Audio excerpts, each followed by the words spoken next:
Hey guys out there in internet land. So it's Monday, September I think it's the 21st. Excellent. September's almost over. Fall's here. It's a couple weeks after the auction. I just wanted to show you some of the stuff that I got. Oh, something. Let's dismiss that. And one of the good things about going to an auction is you get a lot of opportunities to get things you normally wouldn't have access to, in books that people have read 30, 40 years ago, but just aren't available now. Another bad thing about going to an auction, though, is you get a lot of duplicates of things you already have because they sell things in lots. There might be 4 or 5 books in a specific lot that you're bidding on. You might only want one book, but as a result, you've got to get all 5 or 6. And I've got a lot of duplicates because of that. I'll show you my library again. Some of the duplicates I have. I think I've got 5 or 6 copies of the Amateur Magician's Handbook by Henry Hay, which is actually something you'd find in Kohl's or Chapters or Amazon. Really good introductory book for magic. So it's not necessarily a bad thing. Having 5 or 6 of the same one, though, it could be classified as a bad thing. But like $5 on eBay, give them away as a gift. Whatever you want. This is one book that I did get as a duplicate. It's a German book translated by a Toronto magician. Basically, it's all about performing magic for children. I do have this one already. I have read it. Unfortunately, I've forgotten most of what's in there, but I do recall liking what I read from start to finish. So if I can actually say that, then it's a good book. I got a bunch of videos. I'll show you those last. This I got was in one of those lots. I have no idea what this book is. It is published by Kohl's, and back in the 70s, the Kohl's company published a lot of magic books that were released in their bookstores. Now, you're probably not going to find many of these lying around anywhere, just because they're printed cheap, very, very cheap. Like this book is like less than 20 years old, and already the pages are like a really nice shade of brownish yellow, which translates to the book's not going to last much longer. Which just goes to show you, if you want something to last, print it on good paper. If you're going to be in the printing business, I guess. I'll save the best one for last. Scripting Magic. I picked this one up just on the recommendation of a friend. Apparently, from what he described to me, it's a book of patter. Patter on standard tricks, things like that. Ways to open up your own creativity to create your own patter and such. I can't tell you much about it, but it comes highly recommended. So, one of my friends recommended it to me, whom I trust, and if it comes out of his mouth, then I trust what he says. Nick Trost, Subtle Card Creations 2. This one I actually bought. I didn't pay for it. I didn't get it at the auction. Sorry. I've got Volume 1. If anyone who starts out in magic has surely come across one of Nick Trost's packet tricks. And Nick Trost is brilliant, but he's even more brilliant with a full deck of cards.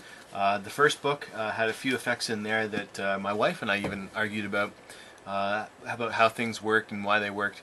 We actually had to pull a car over once because we were getting such a big argument. It's kind of funny, we laugh about it now, but it was serious. Like we were passionate. That's what magic's about, passion. But I can't stress enough, the guys who have been out there publishing and all that sort of stuff for the years, they know, they just know. So you can't go wrong by getting a name that you can trust. And Nick Trost is a name you can trust. Here's 3 books. Came in a lot. Our Magic, Sleight of, there we go. Well, this way. Sleight of Hand, and Magic Without Apparatus. Now, I wanted this lot specifically. This lot came with 3 books. I wanted it specifically for the Our Magic. However, the other 2 were a bonus as well. There's I like to read a lot of the old books because their way of thinking is interesting to me. Now, I got to admit, what applied 30, 40, 50 years ago more than likely doesn't apply so much now, in that methods have changed, culture has changed, people have changed. So you can't really take what you get out of these books and apply it to your own life and magic word for word. You may have to modify it depending on what they're talking about. For instance, top hats and handkerchiefs and stuff like that. Nobody wears that stuff anymore. So it's everything you read in an older book needs to be taken into account that the times have definitely changed, especially some of the effects. people don't have afternoon tea anymore, so you can't do magic with teacups and stuff like that. I don't even think I know anyone who drinks tea with a teacup. It's always like in a Tim Hortons mug or one of those big giant Venti large grande mochaccino. You know what I'm talking about. So any old book you read, just take into account that you may have to work to apply everything back into your own life and magic. Let's see here. Now this one, not this one, but this one. This is the original Stars of Magic, and this is a fantastic book. It's a bunch of pros who have basically released a series of effects. They were hold on. You know what? I'm just gonna I'm gonna read to you some of the guys who have done here. So we've got. Well, I know Di Vernon's done some. Ross Bertram. Vernon has done some of his own, as well as he's taken a few big names. Malini, Lipzig. There's Bert Allerton. A couple other Di Vernons. Apparently, Di Vernon's got the market on publishing stuff in Stars of Magic.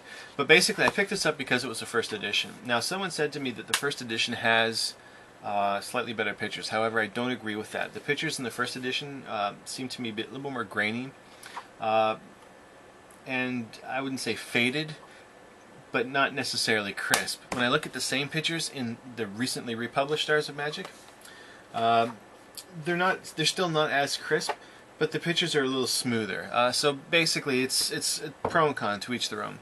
But I've got the reprint. I've got the first edition. In all honesty, I really didn't need the first edition. I wasn't that interested in it, but at the price, I couldn't pass it up because nobody was buying these things. What's funny is like some of these things maybe worth like 60, 70, 80 bucks. I pick them up for 20, 25, 30. So it's at that price, you can't let things pass. Greater Magic. This is the one that I went specifically to the auction to pick up. I paid pretty close to what this thing is worth, and I'm very happy with the results. Basically, Greater Magic is an encyclopedic volume on everything magic. This was not an original. This is a reprint by Richard Kaufman, and Richard Kaufman got permission to add a couple hundred pages of more material into the original publication from the family of John Hilliard. John Hilliard is the one who actually wrote this. I think he passed away before he even had a chance to see it in publication. But after it was long out of print, they found some more notes in a trunk, in a cupboard, drawer, who knows. And Richard Kaufman, who owns Genie Magazine as well as Kaufman Publishing, was able to reprint Greater Magic with 200 or 300 extra pages in it, stuff that has not seen print before. And since then, he's not been able to reprint it because he actually doesn't own the rights to print this book. It's a family that owns the rights. He just got permission to do it. So it's unlikely, unless things change, it's unlikely you're ever going to see this book in print again in its present shape. It's not very often you see books with the library type dust cover anymore. But it's a fantastic book. I just started reading it, so I can't tell you much about it. Though I do know it will take me quite a long time to go through this. But if you're seriously into magic, from what I read so far, you can't go wrong by trying to hunt this book down. And then I got some videos. Basically, like I said, I'm not much of a video guy. Video to me will teach timing and stuff, so that's the only thing I'll get it for. The Unexpected Visitor, again, was in a lot. Illusion Through Expectation, Black Box Cinema, Bob Cassidy. I did get Doug Brewer's Half and Half because they came highly recommended, as did Get Nyman. Now, of the people I spoke to, Get Nyman was good or it was bad. Andy Nyman's the guy behind Darren Brown in his stuff in the UK. Because US, we can't get a hold of the UK videos, go on YouTube or the torrents, stuff like that, download Darren Brown's material.